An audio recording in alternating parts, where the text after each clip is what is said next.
Hello everyone, कैसे आप सब लोग। आई होप कि आप सब बहुत अच्छे होंगे।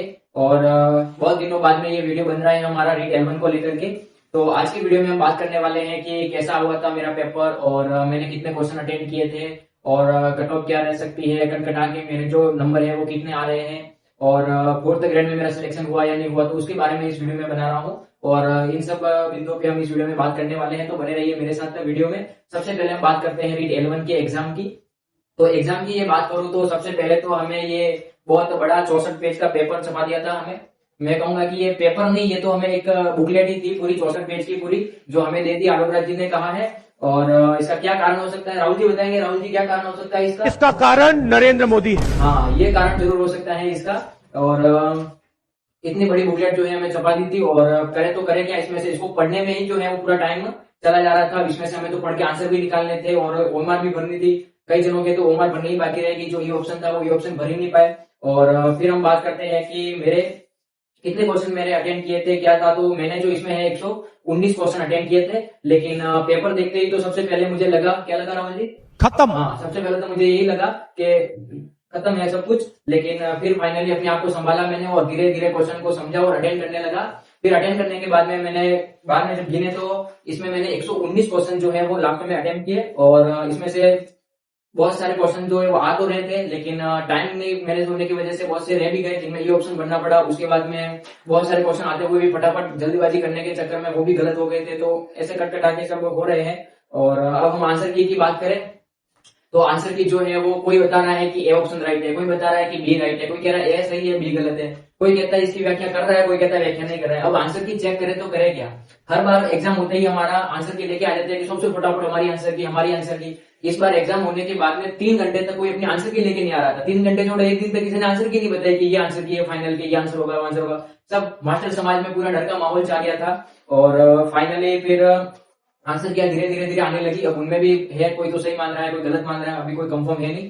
तो पूरा जो है वो फाइनल आंसर की आने के बाद में ही चेक होगा कि क्या हो सकता है। लेकिन उत्कर्ष ने जो अपनी एक आंसर की डाली है उसके आधार पर मैंने अपने पेपर को चेक किया पूरा कि कितने उस क्वेश्चन अटेंड हुए और उसमें से क्या मेरे काट पीट के कुछ बच रहा है नहीं बच रहा, क्या केवल पेपर ही बच रहा है। तो फिर फाइनली मैंने चेक किया तो उसमें 119 क्वेश्चन तो मेरे अटेंड हुए थे। उसमें से मैं उत्कर्ष की, अगर केवल उत्कर्ष के मान दो, उन्होंने जो सही माने वो सही, जो गलत माने वो गलत मानता हूँ। वो आधिकारिक तौर पर तो है नहीं, उन्होंने भी अपने अंदाजे से बताई है। लेकिन उस आधार पर एक बार चेक करो तो मैं 119 में से लगभग मेरे 15 ही क्वेश्चन जो है वो गलत हो रहे हैं। तो 15 गलत है और 2 3 4 क्वेश्चन डाउट में है। वो क्या आंसर मान रहे हैं, कोई डिलीट करवा रहा है ना, उसका कुछ पता है नहीं। तो ऐसे करके 15 क्वेश्चन तो वैसे ही गलत मान रहा हूँ मैं अंदाजे के तौर पर। और 2 4 क्वेश्चन, अब इसमें से जो 15 गलत माने शायद उनमें से कोई सही भी हो सकता है और इनमें जो है वो गलत भी हो सकते हैं, ज्यादा जा सकते हैं। तो लगभग मैं एवरेज एक बार 15 लेके चल रहा हूँ। तो अब इसमें 3 4 बढ़ सकते हैं, 3 घट सकते हैं, कुछ भी हो सकता है। वो तो ऑफिशियल आंसर के आने के बाद में ही चेक होगा। तो कुल मिला के अभी तक तो मैं ये कह सकता हूँ कि मेरा स्कोर जो है लगभग 200 से लगा करके 190 के बीच में तो होना ही चाहिए। बाकी जो ऑफिशियल आंसर की आएगी उसके बाद में ही बता पाऊंगा कि मेरा जो स्कोर है वो कितना होगा। मैंने ज्यादा रिस्क लिया नहीं है, मेरे को जो क्वेश्चन आ रहे थे मैंने वही किए। उसके बाद में 119 क्वेश्चन ही किए और इसमें से जो समझ में नहीं आ रहे थे, ज्यादा रिस्क मुझे लेना था, वहां मैंने ले लिया। और कुछ इजी क्वेश्चन थे वो भी थोड़े गलत हुए, कुछ वो होता है सबके, टाइम कंज्यूमिंग बहुत पेपर था।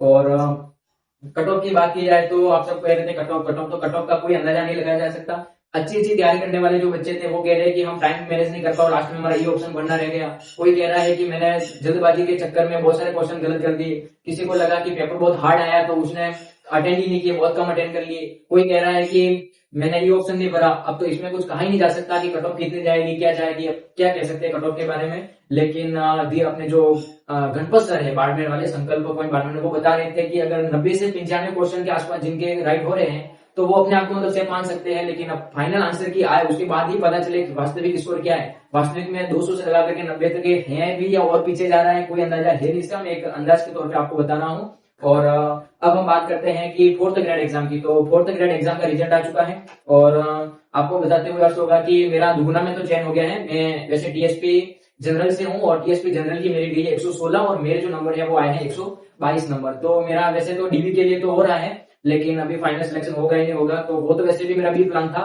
लेकिन अभी ये जो ए प्लान था सक्सेस हो जाए तो अच्छी बात है। और देखते हैं कि क्या होता है। उसमें भी अभी डीबी करवाएंगे तो जाएंगे, तो देखा जाएगा उसमें होगा नहीं होगा। और आपका साथ मेरे लिए बहुत अच्छा लगा। L1 में आपने जो मेरे को सपोर्ट किया था, मैंने जो वीडियो डाले थे आपने बहुत सपोर्ट किया, उनको आपका बहुत बहुत धन्यवाद। और ऐसे ही सपोर्ट अपना बनाए रखना, मेरे चैनल पर जुड़े रहना। और आगे कमेंट करके बताना कि आप सबका स्कोर कितना हो रहा है, आपने कितने क्वेश्चन अटेम्प्ट किए थे। आप अंदाजे से बता सकते हो कि कितनी कट ऑफ रह सकती है भैया इस बार। और बताना आपका पेपर कैसा हुआ, वैसे अच्छा हुआ होगा, मैं ये कामना करता हूँ भगवान से। और आप जो है वो चैनल को सब्सक्राइब कर दीजिए। और अगला वीडियो किस टॉपिक पे लाना है, आगे मैं किस टॉपिक पे वीडियो बनाऊं, वीडियो कंटिन्यू रखूं, ये भी आप कमेंट में मुझे बता देना। और बने रहिए मेरे साथ वीडियो में। Thank you.